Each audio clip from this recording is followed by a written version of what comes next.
जी news चॅनलमध्ये सर्व प्रेक्षकांचं हार्दिक स्वागत। ताज्या घडामोडी पाहण्यासाठी जी न्यूज चॅनलला सबस्क्राइब करा।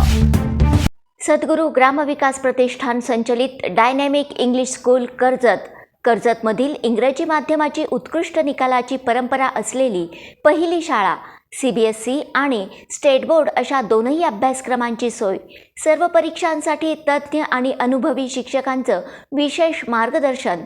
Dynamic English medium school Karjat. आदिवासी पारधी समाजाला न्याय मिळण्यासाठी कर्जत येथील प्रांत कार्यालयाबाहेर मागील 2 दिवसांपासून आंदोलन सुरू आहे। या आंदोलनाची दखल घेतली गेली नाही म्हणून उद्या बुधवारी जागरण गोंधळ आंदोलन करण्यात येणार असल्याचा इशारा आदिवासी पारधी विकास कृती समितीच्या वतीनं देण्यात आला आहे। आदिवासी पारधी समाजाच्या विविध प्रलंबित मागण्यासाठी गेल्या 2 दिवसांपासून आंदोलन सुरू आहे। प्रशासनाची उदासीन भूमिका पाहून हे आंदोलन तीव्र करण्याचा निर्णय आंदोलकांनी घेतला आहे। पारधी समाजाच्या वतीने राशीन येथील आदिवासी 11 कुटुंबांना त्वरित घरकुलासाठी जागा मिळावी, बारडगाव सुद्रिक येथील रवींद्र गंडीशा काळे यांना घरकुल बांधण्यासाठी जागा देण्यात यावी व ठासाराबाई चंद्रकांत काळे यांची कुकडी कालवा कुळधरण या ठिकाणी जमीन कालव्यामध्ये भूसंपादन करण्यात आले असून त्यांना अद्याप मोबदला मिळाला नाही, तो तात्काळ देण्यात यावा यासह विविध मागण्यांसाठी हे आंदोलन सुरू आहे। 2 दिवस उलटूनही अधिकाऱ्यांनी या ठिकाणी दखल न घेतल्याबद्दल तीव्र नाराजी पसरली आहे। या आंदोलनाला वृद्ध भूमिहीन संघटनेचे जिल्हाध्यक्ष शब्बीरभाई पठाण यांनी जाहीर पाठिंबा दिला आहे। या आंदोलनात संघटनेचे अध्यक्ष तुकाराम पवार, राहुल पवार, लताबाई पवार, अमृत काळे, धनराज काळे, रवींद्र काळे, दिसेना पवार, सर्वनाथ काळे, धनु काळे, शीतल काळे, मनीषा काळे, अश्विनी काळे, लताबाई भोसले, चंपा पवार, रेश्मा काळे, मंदाकिनी काळे, अशोक काळे, सुयोग पवार, सलोनी पवार, तुषार पवार, निकिता पवार, रंगेशा काळे हे सहभागी झाले आहेत। यावेळी बोलताना आंदोलक काय म्हणाले पाहूया। सोमवार दिनांक 5/1/2026 पासून राशीन येथील आदिवासी पारधी समाजाचे 11 कुटुंब रवींद्र गंडीशा काळे, बारडगाव सुद्रिक आणि ठसराबाई चंद्र काळे कुळधरण येथील 3 विषयावरती गेल्या 2 दिवसापासून आमचं धरणे आंदोलन चालू आहे। हे आंदोलन घरकुल मंजूर करण्यासाठी घराखालील जागा आवश्यक आहे असं आम्हाला वारंवार आम्ही प्रस्ताव केल्यानंतर ती समोर येते। आमची मागणी अशी आहे की घराखालील जागा आम्हाला अगोदर मंजूर करण्यात यावी आणि नंतर आम्हाला घरकुलाचे प्रस्ताव मंजूर करण्यात यावे। यासाठी पहिलं आंदोलन आहे रवींद्र गंडीशा काळे यांचं ज्या राहत्या ठिकाणी गेल्या 20-25 वर्षापासून राहत आहे, त्यांची जी घराखाली जागा आहे ती तिथं घरकुलासाठी पहिला हप्ता जमा झाला आहे आणि तो दुसरा हप्ता त्याच्या खात्यावरती मिळण्यात यावा यासाठी हा दुसरा विषय आम्ही घेऊन आंदोलन करीत आहे।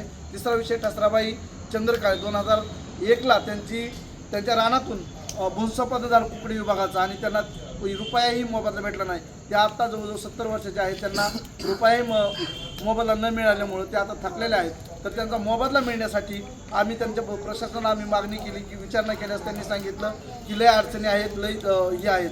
तर त्यांनी उडवडीची उत्तरं दिल्यामुळं आम्हाला हे आंदोलन करण्यात येत आहे।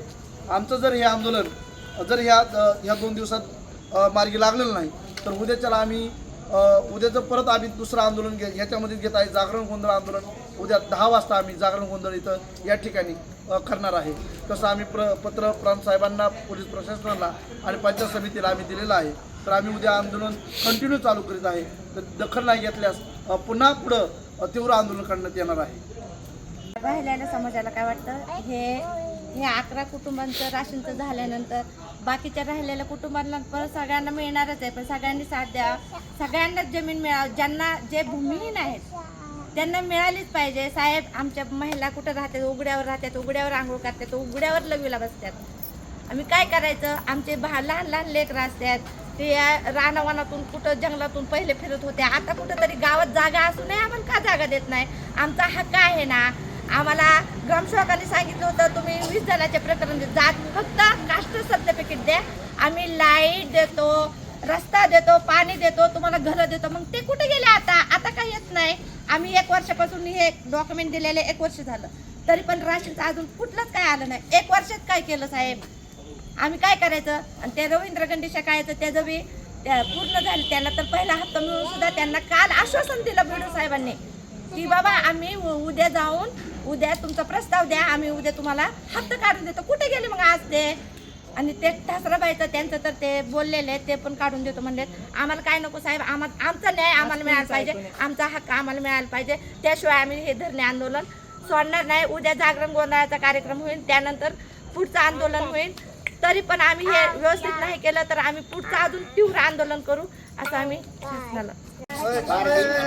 पारधी समाजाचे अनेक लोक गुलधरण, राशी आणि बारडगाव त्यांच्या ज्या हक्काच्या मागण्या त्या हक्काच्या मागण्यासाठी ते 1-1.5 वर्षापासून पाठपुरावा करीत आहेत. अनेक वेळा त्यांनी उपोषण केले, परंतु अधिकाऱ्यांनी कसल्याही प्रकारची त्यांची दखल न घेतल्यामुळं हे आंदोलन त्यांनी आता 2 दिवसापासून चालू केलेलं आहे. आणि हे आंदोलन ते त्यांच्या हक्काची जे त्यांच्या मागण्या आहेत त्या पूर्ण झाल्याशिवाय हे आंदोलन ते माघार घेणार नाहीत. आणि यामुळे आमची वृद्धभूमी शेतमजूर संघटना आणि अनेक संघटना जर 2 दिवसात जर त्यांनी निर्णय नाही घेतला ह्या अधिकाऱ्यांनी तर ह्या कार्यक्रमामध्ये आमची संघटना भाग घेऊन तीव्र आंदोलन करणार आहे, याची शासनाने नोंद घ्यावी. काळे आदिवासी पारधी समाज अध्यक्ष.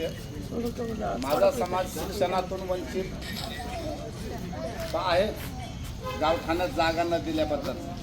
तर माझ्या या समाजाचा जो प्रश्न आहे की माझा समाज कुठंतरी माणूस म्हणून जगण्यासाठी गावठाण जागा मिळावं व गायरान जागा मिळावं व शासनाची काय जागा असेल ती जागा उपलब्ध करून जे 11 ते 20 लोकांचे जे प्रश्न आहेत त्या प्रश्नाला ताबडतोब न्याय मिळावं एवढं माझ्या आदिवासी समाजाच्या वतीने मी जाहीर करतो.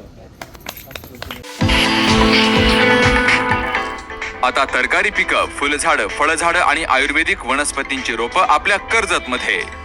गुरुदत्त उद्योग समूहाने सुरू केलेल्या गुरुदत्त नर्सरीला भेट द्या आणि आपल्याला जे हवं ते घेऊन जा.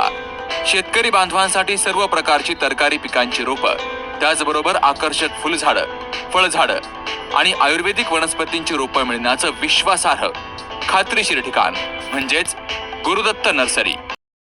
गुरुदत्त नर्सरी एवढंच नाही तर शेतकऱ्यांच्या मालाला योग्य भाव देण्यासाठी लिंबू खरेदी केंद्रही सुरू. मग वाट कसली बघताय? एकदा भेट द्याच. गुरुदत्त नर्सरी, प्रोप्रायटर दादा गोविंद धुमाळ आणि प्रोप्रायटर मनोज दादा निलंगे. ठिकाण निलंगे ग्रीन सिटी, कर्जत राशीन रोड, कर्जत. संपर्क 8600 22 68 68, 8208 58 52 02 आणि 9404 12 00 69.